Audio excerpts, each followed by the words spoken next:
আজকের পর্বে আমরা বাংলাদেশ বিষয়গুলি নিয়ে কথা বলবো এবং বাংলাদেশ বিষয়গুলিতে আপনারা কিভাবে পড়বেন এবং কিভাবে পড়লে আপনারা বেশি মার্কস তুলতে পারবেন সে সম্পর্কে বলার চেষ্টা করব এবং আমি যেগুলো বলে দিব আপনাদেরকে সেগুলো যদি আপনারা পড়তে পারেন তাহলে আশা করছি বাংলাদেশ বিষয়গুলিতে আপনাদের কোনো ভয়ের কোনো কারণ নেই।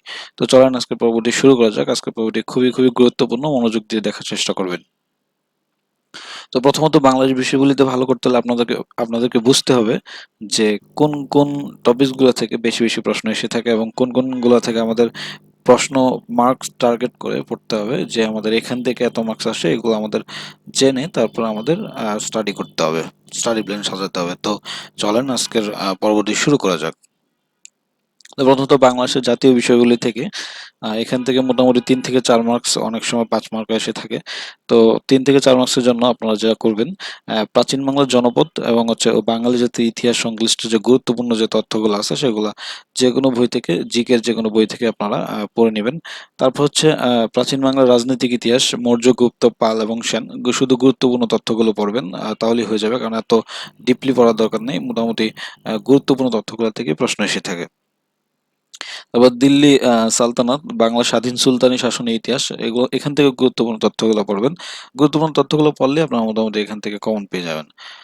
আফগান শাসন, মুঘল শাসন, সুবেদার আমল, নবাবী আমল, গুরুত্বপূর্ণ যে তথ্যগুলো আছে পড়বেন। বাংলার উপনিবেশিক শাসন, বাংলা স্বাধিকার আন্দোলন, বাংলা প্রেসিডেন্সি গভর্নরের শাসন, ভারতের গভর্নর জেনারেল ও ভাইসরয়ের শাসন, গুরুত্বপূর্ণ তথ্যগুলো এখান থেকে পড়ে নেবেন।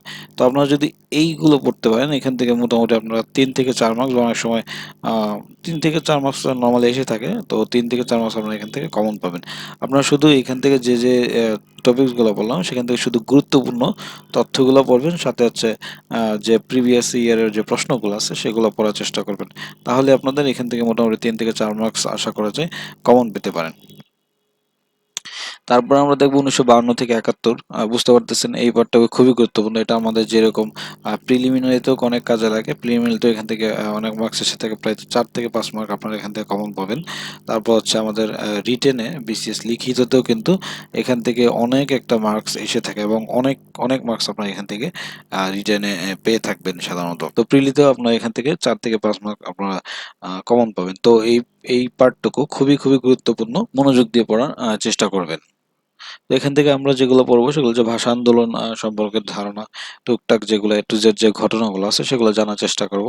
এবং 1954 সালে যে নির্বাচন, সেখান থেকে সেটা পড়বো, দেখে নেওয়ার চেষ্টা করব। তারপর 1966 সালে 6 দফা, কোন দফায় কোন আলোচনা, সেটা গুরুত্বপূর্ণ। 6 দফা কত সালে হয়, কত তারিখে আনুষ্ঠানিকভাবে ঘোষণা করা হয় এবং 6 দফা দিবস কবে, ডিটেলস জানার চেষ্টা করবেন, কারণ এটা রিটেনে আপনাদের কাজে দিবে। এবং কোন দফায় কোন আলোচনা থাকে এটা খুবই গুরুত্বপূর্ণ। আমাদের 6 দফা, যে 6টা দফা আছে, যেমন কয়টা অর্থনৈতিক বিষয়ক দফা আছে, 3টা, এরকম যেগুলো আছে সেগুলো 6টা দফা আপনারা ঠাড়া মুখস্থ করে ফেলবেন। তারপর আগরতলা মামলা সম্পর্কে জানার চেষ্টা করবেন, কখন আগরতলা মামলায় করা হয়, কখন আগরতলা মামলা থেকে বঙ্গবন্ধুকে মানে ছেড়ে দেওয়া হয় এবং কতজন আসামি, হ্যাঁ, এগুলা ডিটেল জানার চেষ্টা করবেন। তারপর গণ অভ্যুত্থান সম্পর্কে জানার চেষ্টা করবেন, গণ অভ্যুত্থান কেন হয়েছিল, তারপর গণ অভ্যুত্থান দিবস, এগুলো ডিটেলস পড়ার চেষ্টা করবেন, কারণ এখান থেকে আপনাদের শুধু প্রিলিমিনারি না, লিখিত আপনাদের অনেক কাজে দিবে। তারপর 1970 নির্বাচন সম্পর্কে ধারণা রাখবেন। মুক্তিযুদ্ধের সেক্টর ও মুজিবনগর সরকারে কে কোন দায়িত্ব আছেন তাদের কাছে, এখান থেকে মোটামুটি 1 থেকে 2 মার্ক আপনারা কমন পাবেন। মুক্তিযুদ্ধের সেক্টর এবং মুজিবনগর সরকার থেকে খুবই খুবই গুরুত্বপূর্ণ, সামনের পরীক্ষাতে এখান থেকে প্রশ্ন আসবেই। মুক্তিযুদ্ধের যে খেতাব, বীরশ্রেষ্ঠ, বীরাঙ্গনা, মুক্তিযোদ্ধা যেগুলো আছে সেগুলা ভালো করে পড়ার চেষ্টা করবে। বাংলাদেশের অভ্যুদয়, স্বীকৃতি দানকারী দেশ এবং আন্তর্জাতিক অঙ্গনে বাংলাদেশ। মুক্তিযুদ্ধ ভিত্তিক চলচ্চিত্র, উপন্যাস এবং ভাস্কর্য, এই কয়েকটা জিনিস আপনারা যদি ভালো করে পড়ার চেষ্টা করেন, এখানে আসলে মনে হচ্ছে টপিকসগুলো অল্প কিন্তু পড়া কিন্তু অনেক, কারণ এটা খুবই খুবই গুরুত্বপূর্ণ। আপনাদের শুধু বিসিএস না, যে কোনো পরীক্ষাতে আপনাদের এখান থেকে 1952 থেকে 71 সালের মধ্যে যে ঘটনাবলী আছে এখান থেকে অনেক অনেক অনেক মার্কস এসে থাকে। তো এই টপিকসটা ভালো করে পড়ার চেষ্টা করবেন। তো এখান থেকে আপনার 4-5 মার্ক কমন পাবেন যদি এই জিনিসগুলো আপনারা টার্গেট করে পড়তে পারেন, যেগুলো বললাম, তাহলে মোটামুটি মানে বিগত বছরের প্রশ্ন বিশ্লেষণ করলে যা দেখা যায় আর কি। তো বাংলাদেশের অর্থনীতি থেকে তিন তিন মার্কস নর্মাল এসে থাকে। এখান থেকে আপনারা যেগুলো পড়বেন, অর্থনৈতিক সমীক্ষা ও বাজেট 2023-24, বিশেষ করে জিডিপি, মুদ্রাস্ফীতি, অনুমিত প্রবৃদ্ধি, বাজেট কে ঘোষণা করেন, কততম বাজেট, সবচেয়ে বেশি বরাদ্দকৃত খাত এবং কিছু গুরুত্বপূর্ণ খাতের অবদানের হার। কারণ এখানে অবদানের হারটা গুরুত্বপূর্ণ, এখানে প্রায় এসে থাকে কোন খাতের অবদান বেশি, কোন খাতের প্রবৃদ্ধি বেশি। তো বাজেট সম্পর্কে, অর্থনৈতিক সমীক্ষা ও বাজেট সম্পর্কে ভালো একটা ধারণা নিয়ে রাখবেন। তারপর হচ্ছে উন্নয়ন পরিকল্পনা ও প্রেক্ষিত ও পঞ্চবার্ষিক পরিকল্পনা খুবই গুরুত্বপূর্ণ, এটা ভালো করে দেখার চেষ্টা করবেন। বার্ষিক উন্নয়ন কর্মসূচি, বাজেটের প্রকারভেদ এবং করের প্রকারভেদ এবং আয়কর ও মূসক দিবস, যেটা হচ্ছে আমাদের মূল্য সংযোজন কর, এবং হচ্ছে তারপর এনবিআর, তারপর হচ্ছে মাথাপিছু ও এলডিসি এবং বাংলাদেশ উন্নয়ন ফোরাম, এই জিনিসগুলো ভালো করে দেখার চেষ্টা করবেন। এখান থেকে কিন্তু আপনারা 3 মার্ক কমন ইজিলি পেয়ে যাবেন যদি এই টপিকসগুলো পড়তে পারেন। প্রতি বছর এখান থেকে প্রশ্ন এসে থাকে, বিশেষ না অন্যান্য পরীক্ষাগুলোতেও এইগুলো এখান থেকে প্রশ্ন এসে থাকে, বিশেষ করে যে মূসক দিবস এবং মূল্য মূসক কবে চালু করা হয়, হ্যাঁ, কর, হ্যাঁ, আয়কর, করের প্রকারভেদ, কোনটা প্রত্যক্ষ কর, পরোক্ষ কর, এগুলো ভালো করে পড়ার চেষ্টা করবেন। তারপর হচ্ছে বাংলাদেশের জনসংখ্যা থেকে এখান থেকে 1 মার্কস আপনারা কমন পাবেন। জনশুমারি, বিশেষ করে যেহেতু আমাদের লাস্ট আমাদের ষষ্ঠ যে জনশুমারি হয়েছে 15 থেকে 21 জুন, সেটা মনে রাখার চেষ্টা করবেন। বিশেষ করে জনশুমারির সময়কাল, তারপর জনসংখ্যা বৃদ্ধির হার, পুরুষ ও নারী অনুপাত, প্রতি বর্গতে কতজন বাস করে এবং মুসলিম ধর্মাবলম্বী শতকরা কত, তারপর হচ্ছে সাক্ষরতার হার, কোন জেলা বা কোন বিভাগের জনসংখ্যা কম বেশি, এই কয়টা ভালো করে পড়ার চেষ্টা করবেন। এখান থেকে আপনারা মোটামুটি 1 মার্কস এখান থেকে আপনারা কমন পেয়ে যাবেন। তারপর জনসংখ্যার বিষয়ে বাংলাদেশের অবস্থান এবং কয়টি জনশুমারি এখন পর্যন্ত হয়েছে।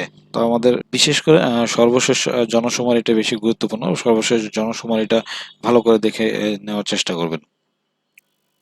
তারপর যে বাংলাদেশের কৃষি সম্পদ, এখান থেকে মোটামুটি 3 মার্কস এসে থাকে। তো কৃষি সম্পদ থেকে আপনারা যা যা পড়বেন, বিভিন্ন ফসলের গুরুত্বপূর্ণ জাত, বিশেষ করে ধান, গম, টমেটো, ভুট্টা, সরিষা, তামাক, তারপর হচ্ছে তুলা, তারপর হচ্ছে আলু, বেগুন, কলা, তরমুজ, এগুলো হচ্ছে আমাদের যে জাতগুলো আছে সেগুলোর নাম জেনে রাখার চেষ্টা করবেন। সামনে বিসিএসসি কিন্তু এখান থেকে প্রশ্ন আসবে। তারপর হচ্ছে কৃষিভিত্তিক যে গবেষণা প্রতিষ্ঠানগুলো আছে আমাদের বিনা, বিএডিসি, এগুলো সম্পর্কে টুকটাক ধারণা নিয়ে রাখবেন।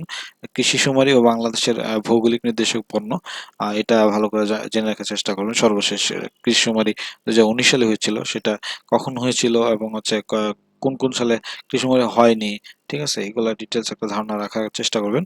বাংলাদেশের ভৌগোলিক নির্দেশক পণ্য হচ্ছে আমাদের এখন লাস্ট এটা হচ্ছে আপডেট হয়, তো এটা হচ্ছে দেখে রাখার চেষ্টা করবেন। তারপর হচ্ছে আউশ, আমন এবং বোরো ধান এবং সুন্দরবন ও পাট চা নিয়ে গুরুত্বপূর্ণ তথ্য পড়তে হবে। আপনাদের মোটামুটি এখান থেকে এগুলো পড়তে হলে আপনার মোটামুটি 3 মার্কস এখান থেকে কমন পেয়ে যাবেন বাংলাদেশ কৃষি সম্পদ থেকে। তবে বাংলাদেশের উপজাতি থেকে এখান থেকে 1 থেকে 2 নম্বর প্রতিবারই এসে থাকে। তো এখান থেকে বুঝতে পারতেছেন খুবই গুরুত্বপূর্ণ। উপজাতিদের যে অবস্থান, তাদের ভাষা, ধর্ম, তাদের উৎসব এবং সাংস্কৃতিক প্রতিষ্ঠান এবং উপজাতিদের গ্রাম প্রধান এবং পার্বত্য চট্টগ্রাম শান্তি চুক্তি বিষয়ক যে গুরুত্বপূর্ণ তথ্যগুলো আছে, কবে হয়েছিল 1997 সালে, এবং তাদের যে মন্ত্রণালয়, বিশেষ করে চাকমা, মারমা, গারো এবং সাঁওতাল, ত্রিপুরা, মণিপুরী, খাসিয়া, ওরাও উপজাতি নৃগোষ্ঠী, এগুলো সম্পর্কে টুকটাক ধারণা রিডিং দিয়ে রাখবেন। আশা করছি এখান থেকে আপনারা 1 মার্কস আপনারা অনায়াসই পেয়ে যাবেন। তারপর খুবই গুরুত্বপূর্ণ হচ্ছে আমাদের বাংলাদেশের সংবিধান। তো সংবিধান থেকে আপনাদের প্রতিবারই হচ্ছে 3 থেকে 4 নম্বর এসে থাকে। তো সংবিধানটা অনেক অনেক গুরুত্বপূর্ণ, প্রিলিমিনারি লিখিত, 2 জায়গাতে আপনাদের অনেক কাজে দিবে। সংবিধান থেকে আমাদের এখানে গুরুত্বপূর্ণ অনুচ্ছেদগুলো আমি আপনাদেরকে স্টার মার্ক দিয়ে বলে দিলাম। সেখান থেকে গুরুত্বপূর্ণ অনুচ্ছেদগুলো ভালো করে দেখার চেষ্টা করবেন। এগুলো আমি সংখ্যা বলতেছি না, আপনারা জাস্ট এখান থেকে দেখে নেবেন। তারপর হচ্ছে সংবিধান যে তফসিল এবং সংশোধনী সমূহ হয়েছে, সংবিধানের যে কটা তফসিল, তারপর হচ্ছে আমাদের যে সংশোধনী, 17টা সংশোধনী, এগুলো সম্পর্কে ধারণা রাখার চেষ্টা করবেন, কারণ এর খুবই গুরুত্বপূর্ণ। বিশেষ করে তফসিল 2, 4, 5, 6, 7, আমাদের 7টা তফসিলের মধ্যে 2 থেকে 7 নম্বর পর্যন্ত যে তফসিলগুলো, বিশেষ করে 5, 6, 7 খুবই গুরুত্বপূর্ণ। অলরেডি অনেকবার এসে গেছে, তো আবার আসতে পারে। তো তফসিলটা ভালো করে পড়ার চেষ্টা করবেন। তারপর গুরুত্বপূর্ণ সংশোধনী যে কয়টা আছে, 4 নম্বর, 5 নম্বর, তারপর হচ্ছে 12 নম্বর, 13 নম্বর, 14, 15 নম্বরে খুবই খুবই গুরুত্বপূর্ণ, এগুলো আপনারা পড়ে রাখবেন। তারপর যে সংবিধান রচনার ইতিহাস এবং এখান থেকে গুরুত্বপূর্ণ তারিখ, বিশেষ করে সংবিধান রচনার সাথে জড়িত যে বিখ্যাত ব্যক্তিবর্গ আছে তাদের সম্পর্কে টুকটাক ধারণা নিয়ে রাখবেন এবং রচনার ইতিহাসটা ভালো করে জানার চেষ্টা করবেন। বিশেষ করে সালগুলা কখন কার্যকর হয়, কখন হচ্ছে কমিটি হয় এবং কমিটি কতজনে হয়, বিরোধী দলীয় সদস্য কে, হ্যাঁ, এবং এইগুলা জানার চেষ্টা করবেন। হ্যাঁ, আমাদের সংবিধান কিন্তু চালু করেছিল আমাদের গণপরিষদ, ঠিক আছে। তো এগুলা টুকটাক যে ধারণা, সংবিধান আপনার হচ্ছে যে আরিফ আরিফ রহমানের যে বইটা আছে সংবিধানে, সহজ ভাষার সংবিধান, এটা নিতে পারেন, এটা খুবই ভালো একটা বই, সেখান থেকে আপনারা পড়তে পারেন। তারপর যে বাংলাদেশের রাজনৈতিক ব্যবস্থা, এখান থেকে আপনাদের এক এক মার্কস আপনারা পেয়ে যাবেন। তো এখান থেকে আপনার রাজনৈতিক দল সমূহের গঠন সংক্রান্ত গুরুত্বপূর্ণ তথ্য পড়বেন। বিশেষ করে বাংলাদেশ আওয়ামী লীগ, তারপর যে বাংলাদেশের জাতীয় সংসদ নির্বাচন, যেহেতু সামনে নির্বাচন, এটা ভালো করে পড়ার চেষ্টা করবেন। সুশীল সমাজ ও চাপ সৃষ্টিকারী গোষ্ঠী নিয়ে ধারণা রাখতে হবে, এখান থেকে মোটামুটি এক মার্কস আপনারা কমন পাবেন। তবে বাংলাদেশের সরকার ব্যবস্থা, এখান থেকে কিছু গুরুত্বপূর্ণ টার্মস যেমন সংসদের অধিবেশন, সংসদের স্থায়ী কমিটি এবং walkout, floor crossing, treasury bench, bill এবং চিফ হুইপ এবং জাতীয় সংসদের কার্যাবলী, সংবিধানের অনুচ্ছেদ সহ যেগুলো আছে আমাদের রিলেটেড সংবিধানের সাথে, সেগুলো পড়ার চেষ্টা করবেন এবং জাতীয় সংসদের মেয়াদকাল, এটা ভালো করে পড়ার চেষ্টা করবেন। তো এখান থেকে আপনাদের যে টার্মগুলো আছে, যেমন যে ফোর ক্লোজিং কত নাম্বার অনুচ্ছেদ অনুযায়ী হয়, হ্যাঁ, তারপর ট্রেজারি বিল, চিফ হুইপ, হ্যাঁ, জাতীয় সংসদের কার্যাবলী, এগুলো দেখার চেষ্টা করবেন। এখান থেকে মোটামুটি 2 থেকে 3 মার্ক আপনার কম পাবেন। শাসন বিভাগ, তারপর হচ্ছে আইন বিভাগ, তারপর বিচার বিভাগ, এই 3 বিভাগের গুরুত্বপূর্ণ তথ্য পড়তে হবে, এখান থেকে প্রশ্ন এসে থাকে। তারপর হচ্ছে রাষ্ট্রপতির কার্যাবলী ও প্রধানমন্ত্রীর কার্যালয়ের অধীনস্থ দপ্তর নিয়ে ধারণা রাখতে হবে। প্রশাসন ব্যবস্থায় প্রধানদের কি বলে, গুরুত্বপূর্ণ তথ্য নিয়ে ধারণা রাখতে হবে। এবং প্রশাসনিক পুনর্বিন্যাস ও সংস্কার, এখান থেকে প্রশ্ন এসে থাকে সচরাচর, একটা প্রশ্ন এসে থাকে, তো এটা ভালো করে বলার চেষ্টা করবেন। তারপর হচ্ছে গ্রাম ভিত্তিক ও শহর ভিত্তিক স্থানীয় পরিষদ। তো আপনারা এই পর্যন্ত যদি আপনার বাংলা সরকার ব্যবস্থা এগুলো পড়তে পারেন, এখান থেকে 2 মার্ক আপনারা ইজিলি পেয়ে যাবেন। তারপর বাংলাদেশের শিল্প ও বাণিজ্য থেকে 1 মার্ক আপনারা পাবেন, যেগুলোর জন্য আপনারা পড়বেন কাগজ কল, ওষুধ শিল্প, জাহাজ নির্মাণ শিল্প, সার শিল্প ও মসলিন নিয়ে ধারণা রাখতে হবে। এবং হচ্ছে পণ্য আমদানি রপ্তানিকরণ এবং অর্থনৈতিক অঞ্চল, ইপিজেড সম্পর্কে ধারণা রাখতে হবে, কারণ ইপিজেড থেকে প্রশ্ন এসে থাকে। তারপর যে ব্যাংক ব্যবস্থা নিয়ে ধারণা রাখতে হবে। তো এখান থেকে এইগুলোই পড়বেন, এখান থেকে 1 মার্কস আপনারা কমন পাবেন। তারপরে হচ্ছে আমাদের বাংলাদেশের জাতীয় যে অর্জনগুলো আছে, বঙ্গবন্ধু স্যাটেলাইট, সাবমেরিন ও সাবমেরিন কেবল, তারপরে বাংলাদেশের আন্তর্জাতিক স্বীকৃতি, বঙ্গবন্ধু নিয়ে গুরুত্বপূর্ণ তথ্য, আমার চ্যানেলে বঙ্গবন্ধু নিয়ে গুরুত্বপূর্ণ তথ্য নিয়ে একটা ভিডিও অলরেডি আছে। এবং আন্তর্জাতিক অঙ্গনে শেখ হাসিনার অবদান ও পুরস্কার, জাতীয় পুরস্কার, তারপর হচ্ছে বাংলাদেশের খেলাধুলা, বাংলাদেশের গণমাধ্যম নিয়ে ধারণা রাখতে হবে। এগুলো বললে আপনার মোটামুটি এখান থেকে 3 মার্কস কমন পাবেন। আর সাম্প্রতিক বিষয়গুলি থেকে আসলে সাম্প্রতিক বই থেকে শুধুমাত্র গুরুত্বপূর্ণ যে তথ্যগুলো, এগুলো পড়ার চেষ্টা করবেন। এখান থেকে রিসেন্ট যে বিসিএস গুলো হলো, সেখানে মোটামুটি প্রশ্ন কমে আসছে। তো আপনাদের এই সাম্প্রতিকের বেশি বেশি জোর দেওয়ার দরকার নেই, কারণ এত এত সাম্প্রতিক পড়ছে, আমরা হচ্ছে অন্যগুলো যদি আমরা একবার রিভাইজ দিতে পারি, তাহলে আমাদের পরীক্ষাটা আরো বেশি ভালো হবে। সাম্প্রতিক যেগুলো এসে থাকে, সেগুলো হচ্ছে আমাদের কমনের মধ্যে এসে থাকে এবং হচ্ছে আমাদের জানা জিনিসগুলো এসে থাকে। আপনারা যদি একটু পত্রিকা, নিউজ পেপার যদি একটু দেখতে পারেন, বা হচ্ছে আপডেট যে নিউজগুলো দেখে রাখার চেষ্টা করেন, তাহলে আপনাদের সাম্প্রতিক নিয়ে আশা করি এতভাবে ডিটেলস ভাবে সাম্প্রতিক বই থেকে পড়া লাগবে না।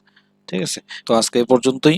বাংলাদেশ বিষয়াবলী নিয়ে কথা বললাম, এবং বাংলাদেশ বিষয়াবলীতে আপনারা যদি এভাবে এই টপিকস ধরে যদি আপনারা পড়তে পারেন, বাংলাদেশ বিষয়াবলীতে আপনারা ভালো একটা মার্কস ইজিলি তুলতে পারবেন। এবং হচ্ছে আশা করছি এখান থেকে এইগুলো যদি আপনারা বারবার পড়েন, আপনাদের আহ বাংলাদেশ বিষয়াবলী নিয়ে আসলে কোনো ভয়ের কারণ থাকবেন না। আপনারা ভালো থাকবেন এবং হচ্ছে আমার চ্যানেলটিকে সাবস্ক্রাইব করে রাখবেন। ধন্যবাদ।